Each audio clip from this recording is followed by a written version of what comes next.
What's up guys?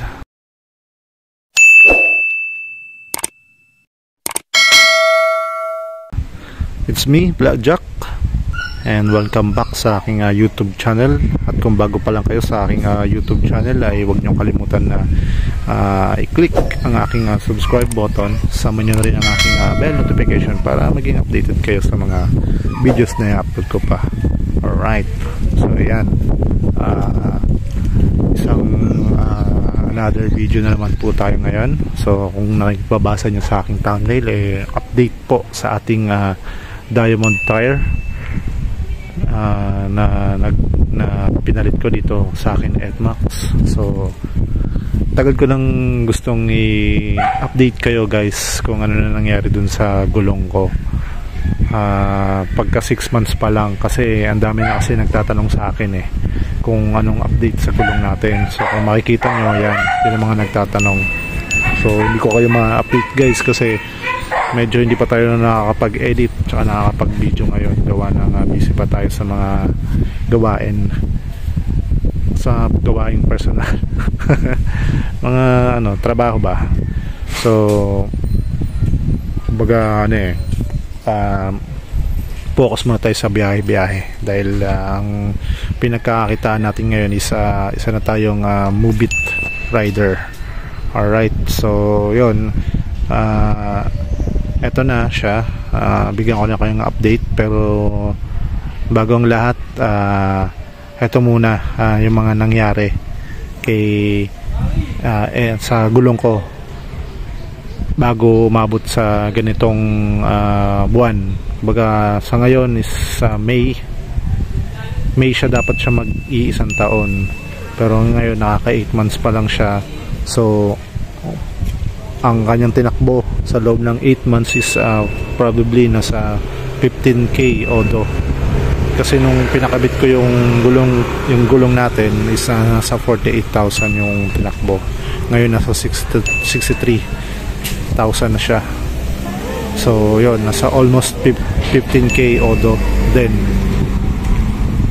sa loob ng 8 months. So not bad na rin. Pero bago ang lahat, yung ito muna, may mga tayo video kung ano muna nangyari sa gulong ko bago umabot dito sa point na to. So yun, ito muna. So bago ko siya ipakita sa inyo kung ano nang itsura niya. Unang experience ko sa gulong natin, unang experience natin sa bago nating gulong is nasingaw yung gilid niya. Ayun, si Manong B, check. May silang to sir? Wala po. Wala. Nasingaw yung gilid. Sabi ni Manong kailangan linisan yung mags ko kasi sumisingaw sa gilid, kaya laging naka-flat. Actually pangalawang flat ko na siya.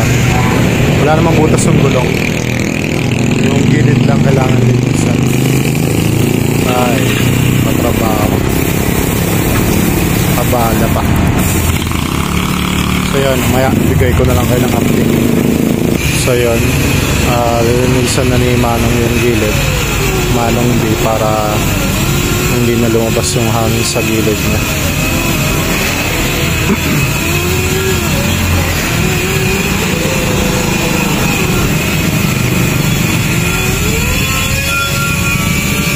Ayun ang kanyang unang experience ko. Hindi naman siya butas, ano lang talaga, nalabas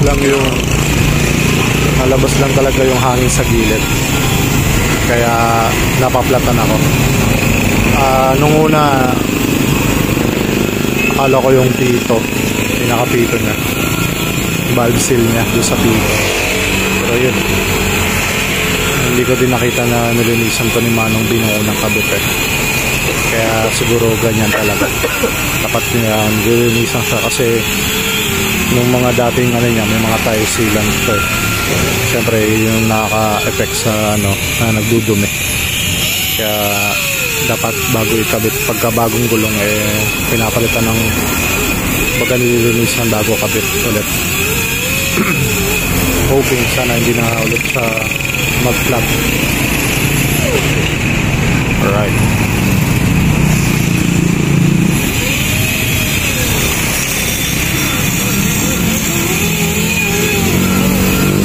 Kumain ka na ba?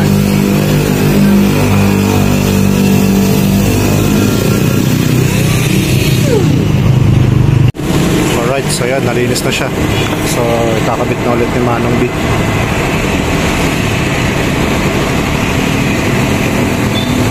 Ito pala yung gilid ng gulong ko kinakaskas niya para saktong-sakto talaga siya. Wala siyang tire sealant yung bago kong pinakit. Kaya siguro ganyan. Pero syempre, mas okay lang saka na kapag kailangan na talaga. Bago pa kasi, kaya hindi ko muna nilagyan ng tire sealant.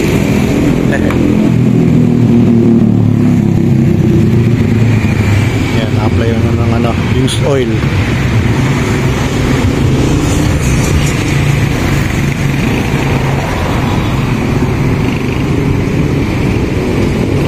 Alright, may libang linis na rin sa mags ko.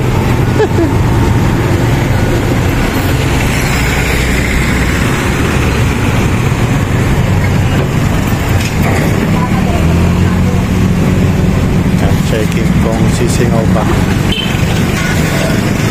Kaya okay na yung bossing. Alright, so okay na siya.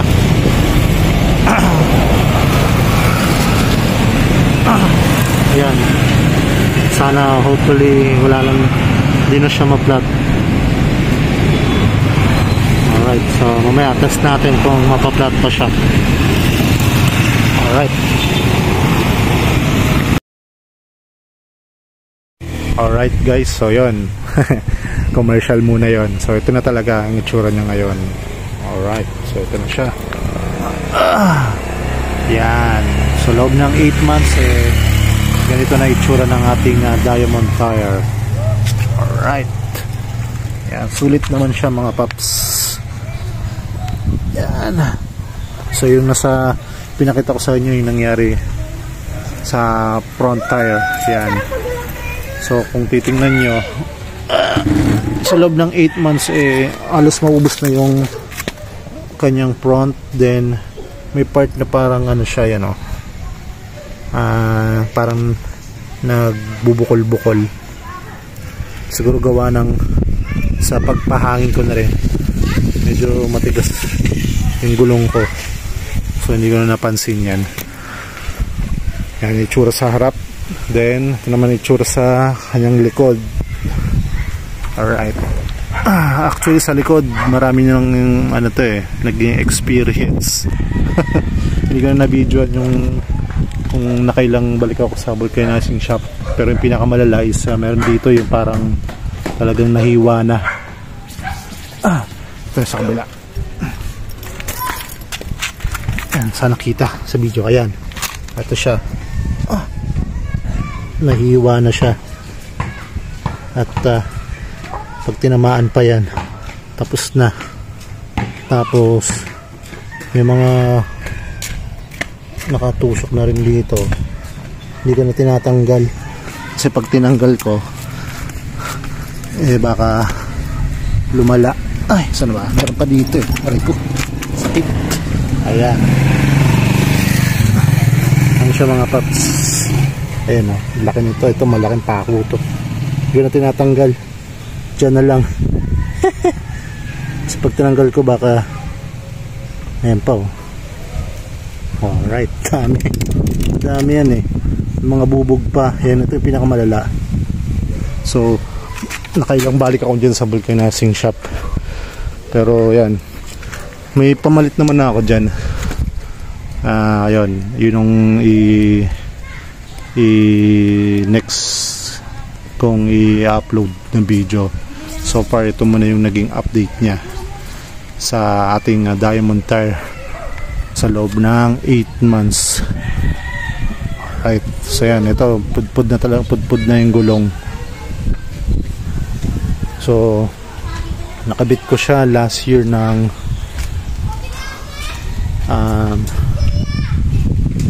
May May.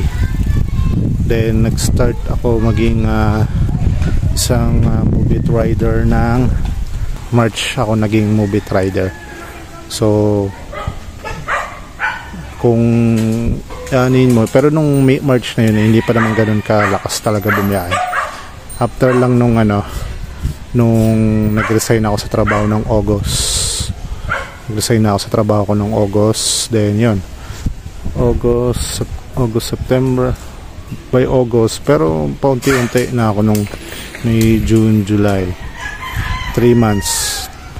May pasundot-sundot na ako nun pagka umuwi galing trabaho. Then nag full time ng August na. Yun nga, full time na tayo ng August. So yan, yung naging itsura niya. August, September, October, November, December, January, February. So February ngayon, ano rin pala, 7 months din pala. Halos konting buwan lang din pala ang pagitan niya. Pero yun na yung itsura niya. Yan, halos pudpud na. Sulit na rin naman para sa 15K Odo. Alright. So yan mga paps, hanggang dito na lang muna yung update natin sa ating gulong. So may nabili na rin akong bagong gulong. Yun, so sulit ko siyang nabili guys. So may nakaabang na rin kasi ako talagang gulong para dito kay NMAX natin. At yun ang abangan yung next video ko guys, dun sa kakabit nating bagong gulong kay NMAX natin.